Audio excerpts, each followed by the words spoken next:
Focus, focus. Got me. Nice and sharp, huh? Or am I?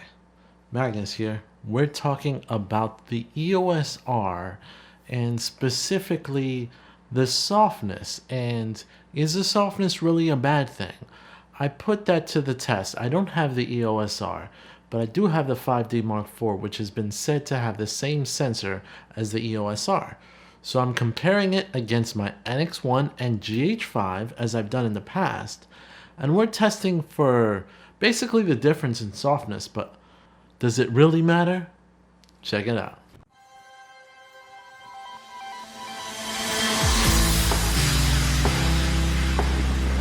Testing wide angle. Behind you with like the clouds, the sky and everything, and still be able to we've got the Rode video mic. Here we go.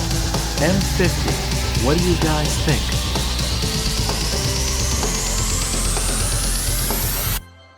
Alright, so talking about softness, my belief is that it's really the image overall that really matters to me. And if I can get a good image off of a camera, then I'm going to use that.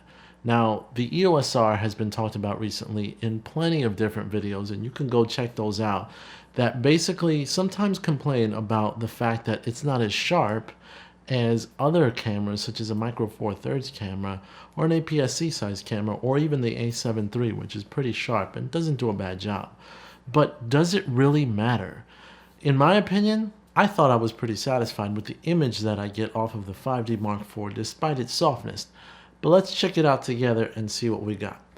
First, I'm going to pull up this shot. Now, this shot right here is just a basic text shot that I got using the same lens, 24-70 f2.8 USM2 lens, Canon lens, EF lens, that I was able to use with both the GH5 and the NX1 using custom adapters for each to test the sharpness in the text. Now, from the standard shot that you could see right here, there really is minimal to no difference, at least not from that size.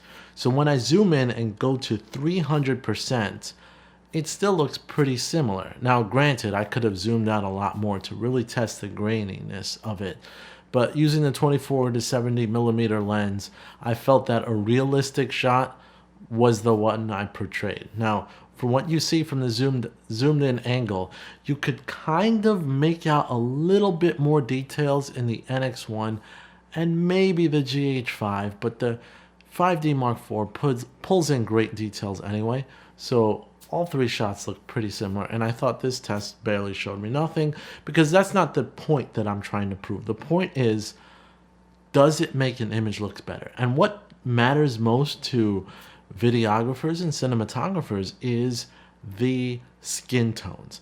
Now, skin tones are very important. We all know Canon's pretty well known for skin tones, but if the sharpness is not there, then is it a problem? So here we have a shot of my face basically looking at the camera from the NX1 GH5 and the 5D Mark IV. 5D Mark IV to the left, GH5 to the right, and in the middle it's the NX1. Now, from this standard shot, I think all three of them look fine when it comes to detail. I do like the representations of the skin tones in the 5D Mark IV and in the NX1. I used basically custom white balance settings for each of them. I lit the place exactly the same. They were all in the same position, and I made sure to white balance them exactly the same way using custom white balance. However, the GH5, personal opinion, this has nothing to do with the detail. The GH5 colors I couldn't stand. When it comes to the GH5, I'd rather manually set the settings myself when it comes to white balance rather than trust custom white balance. Anyway, on to the point.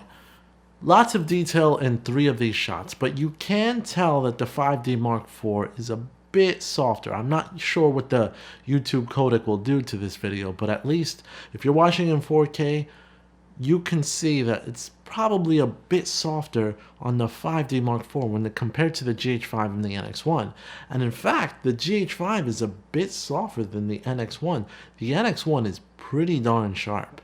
Now, zooming in to 300% on all of these shots, and I thought you'd get a look at my defaulted beard, and pimple that I've got there, but we're looking for details. So if we're looking at the disgusting things, is that what we really want to see? When you're filming, you probably don't want to see that anyway. But you can tell right from here that the 5D Mark IV is the softest. And if they're using the same sensor as the EOS-R, then the EOS-R would make sense that they're the softest, but it's got a purpose. Now, the anti-aliasing filter can be to blame when it comes to that softness. And there has been discussion on whether it's actual true 4K or not. I believe it is. It's just softened a bit to make actually the overall look of the image to be a little bit easier to take. Now, when you look at the GH5 footage, it's pretty sharp, sharper than the 5D Mark IV footage. But when you look at the NX1, holy moly, it is ridiculously sharp in 4K. So that right there, but is that really better looking? Now, once again, putting all three shots together, I do believe that the overall image of the 5D Mark IV and the way that everything's represented looks the best. The NX1 does a great job at color representation as well, using the custom white balance. And the GH5, yeah, it's sharper than the 5D Mark IV, but the overall look and the colors are poorly represented because of the settings I used. I should have customized it a little bit more, but I wanted to treat each camera equally, use the same lens, and go with that. So overall, it's just my opinion. It's just what I feel, but it's a very subjective decision. So each person is going to find pros and cons. Maybe you like the sharper look. Maybe you feel that 4K should be represented by each and every pixel, and it doesn't make sense to not have those details when you're marketing 4K.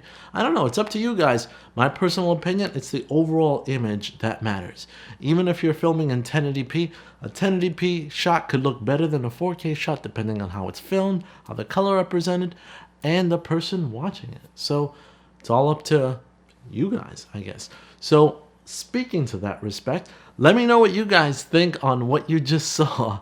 And I apologize for showing you disgusting face here as an example, but I thought it could get my point across the best.